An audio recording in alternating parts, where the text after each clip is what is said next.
Magandang hapon po sa ating lahat mga kabayan. Dumako na naman tayo sa isang magandang lugar kung saan maghahanap po tayo ng mga taong nangangailangan ng ating pagmamahal. Kaya sa hapong ito mga kabayan, meron tayong isang pamilya na pupuntahan ngayon at bisitahin natin ngayon.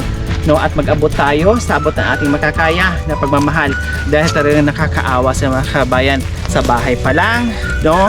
At sa kalagayan nila talagang deserve na nila matanggap yung ating pagmamahal. Kaya sa hapong ito, tara, samahan niyo po ako. Ito po ang bahay nila. Hello! Magandang hapon! Kumusta kayo dito? Ganito ma'am, mahirap. Mahirap. Ito ma'am, kung wala ng dagat, wala na rin kung hanap buhay. Anong pangalan nila? Maylin po ma'am. Maylin. Ano ang hanap buhay natin dito sa karagatan? Kuha ng isda po, lambat o kaya kukuha ng shells po ma'am. Nasaan po si mister nyo? Nakapunta po sa babo. Tinawag po siyang magtrabaho ng magkukay po ng botas. Ilan ang anak nyo? Siyam po ma'am. Siyam ang anak nyo. Ito yung bunso nyo? Opo ma'am. Anong pangalan niya? Juan po. Si Joan, ilang taon na siya? 7 po ma'am. 7 years old. Bakit maliit pa siya? Malit po talaga. Bakit? Kasi may kapansanan po siya ma'am. May kapansanan siya. Anong kapansanan niya? May colostomy po siya ma'am. Oh, Sa tagiliran po ma'am. Nandito po. yung walang puwet, tama? Wala po talaga. As in wala po ma'am na dito po yung opera namin. Diyan siya pumupupo, tama? Opo. Diyan lumalabas yung dumi Opo, niya. ma'am. Hindi pa naoperahan. Hindi pa po. Sa hirap ng buhay din po. Yung bunso niyo, tama? Opo ma'am. Anong sabi ng doktor? Sabi po pwedeng operahan siya po ma'am kaso wala kaming pera. Dalawang ano pa po ma'am para maoperahan siya. Dalawang opera pa po. Tama, kasi parang magbubutas pa una, Opo. magbutas pa sa Opo. puwet niya, then pagagalingin pa yun. Opo. Tapos pag nagaling after few months, idudugtong na naman nila yung bituka para doon na lalabas. So hindi pa nagawa Hindi pa. dahil sa kapos, Opo. no, sa pera. Opo. At kung merong mang income ay talagang sapat lang o Sapat kulang lang. pa minsan Kung minsan para sa po. pagkain nila. Minsan kulang pa po. So ayan po mga kabayan, no, nagulat ako kasi may na-encounter na naman tayo, colostomy. Opo. Nagulat na naman ako sa sitwasyon. Noong nakarang araw lang, nai-upload natin. Ito yung case. Pero ito na naman na kita natin na isang bata na meron din kapansanan. O yun nga, colostomy. Na yung sa gilid na lang pumupupo o lumalabas yung dumi niya. No? Yan na hindi ko akalain na ganito yung sistema o problema ng bata. May kamahalan mga kabayan, alis lang kung makalapit tayo sa mga tulad ng aid agency, no? Aid agency, yung makalapit sa mga PCSO o sa mga ibang ahensya ng gobyerno na pwedeng matulungan. Minsan kasi meron tayong malalapitan, minsan naman din kasi ang problema natin ay yung pamasahe from dito and then pupunta sa hospital. Yun, katulad nung nangyari sa isa natin na wala ng pera, no, ang problema ay pamasay papunta ng hospital, tapos pang laboratory, etc., etc., etc.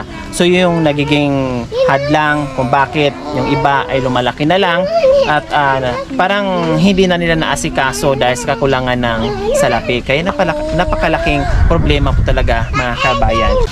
So Ate Maylin, ito yung bahay nyo. Opo, ma'am. Paano kayo nagkasasyam kayo dyan?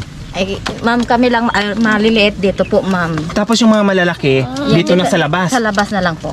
Open dito, may bubong siya pero parang nilagyan lang ng Dahon. ng nyog. Opo. Tapos dito na sila. Opo, kung minsan po doon silang lahat sa gilid ng dagat. Doon na sila natutulog. Apo. Basta makahiga lang, Apo. no, maituwid lang nila yung mga paa nila, makapahinga lang, okay na, ayos na. O tulad ngayon, sabi nyo, napakahirap ang buhay, no, napakahirap ng buhay ngayon. Yung trabaho ng mister nyo, pag walang dagat, nag-i-extra sa ibang Apo. trabaho, Opo, tinatawag siya. tinatawag po siya. Tapos ngayon, kayo dito lang sa bahay. Dito lang po. O anong balak nyo dito sa anak nyo, Ate Gusto Marlene? sana namin may paoperahan, ma'am, kaso wala kami pera. Gusto nyong operahan, wala kayong pera, hindi kayo nakalapit sa mga public hospital?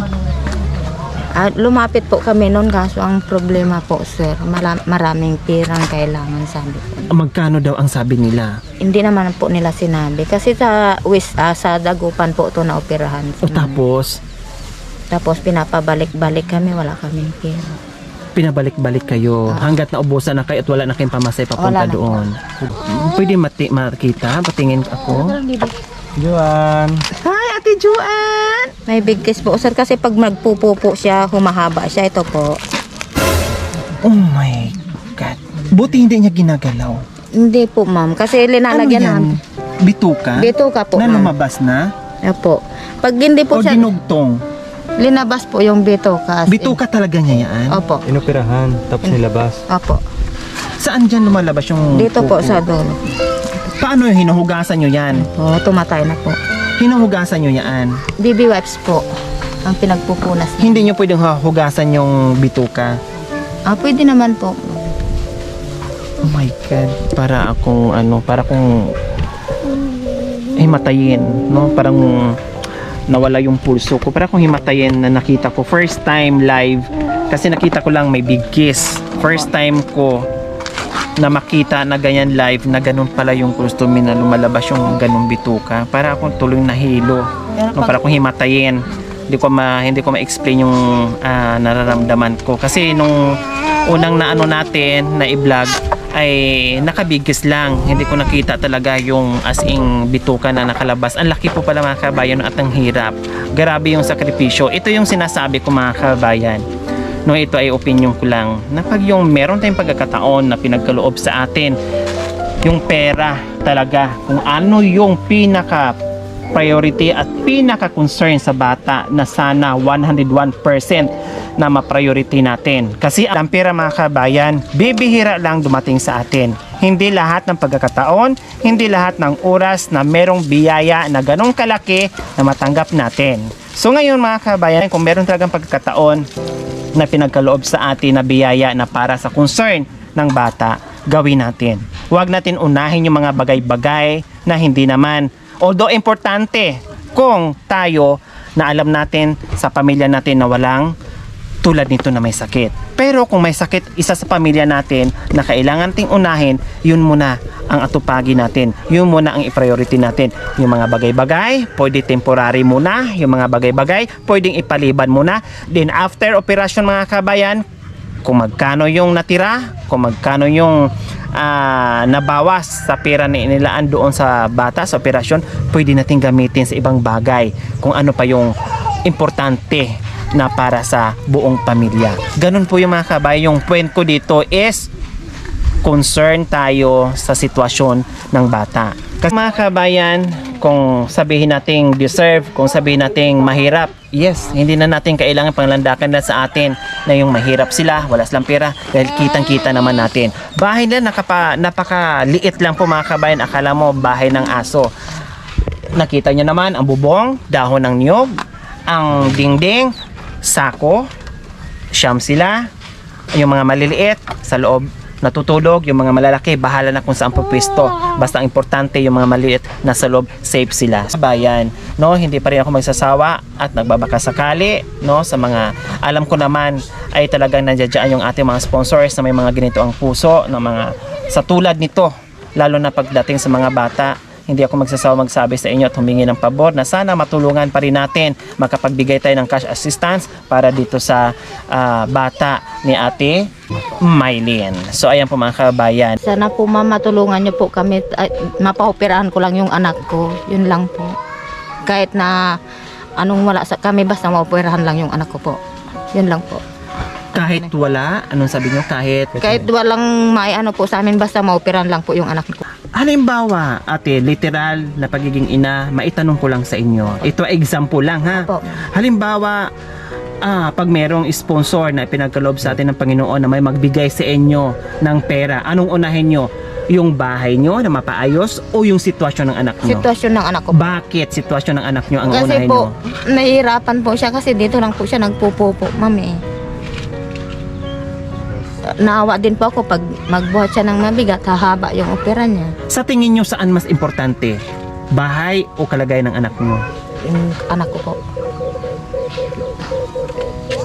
Yung anak nyo. Kung hindi naman magtrabaho yung asawa ko, wala din. Kasi puro hanap buhay namin, dagat po. Yun lang po. So talagang yung kita, Kunti para lang lang sa po. pagkain, minsan Opo. kulang. Kung minsan kulang pa po, mami. Kailangan pa mangutang para Opo. sapat Opo. ang kakainin ng buong pamilya. Opo. So ayan, Ate Mylene, kahit papaano nandito kami, no? Pangdagdag ito sa pangangailangan nyo sa araw-araw. Meron na tayo bigas, assorted groceries, at yung ating isang tray na itlog. Ayan, hindi lang yan. Meron ka pang pambili ng ulam yung mamaya pag sulo-sulo at ipagdasal natin, no, alam natin hindi tayo pababayaan ng Panginoong Diyos, no, talagang ang biyaya ay hindi natin alam, no, pag talagang para sa iyo ay para sa iyo, pag may darating sa iyo ay darating sa iyo, pero huwag tayong mawala ng pag-asa, no, kapit at dasal lang at tiwala lang, no, at manawagan tayo sa mga sponsors natin na mabigyan natin sila ng cash assistance para sa anak na may colostomy. Kaya maraming salamat po talaga mga kabayan, no?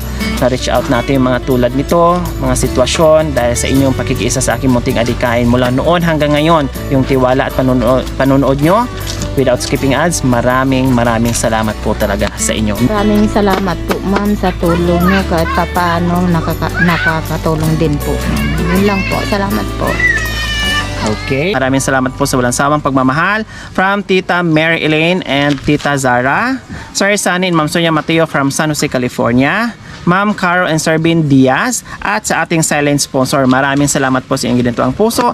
Nawa ipagpalain po kayo ng Panginoong Diyos araw-araw. Nawa ibigyan po tayo ng kalakasan ng katawan sa araw-araw. Nawa ibigyan pa tayo ng mahabang buhay pang sa ganun. Marami pa tayong mapuntahan ng mga kagaya nila na talagang kailangan ng ating pagmamahal. Kaya mga kabayan, huwag niyo pong kalimutan, pakishare and subscribe sa aking YouTube channel, Lori Aquino Talita. Maraming salamat po. Gabi sa Sol. Bye, Nanay Mylene. Okay. Ingat po. Salamat po, Nanay Mylene.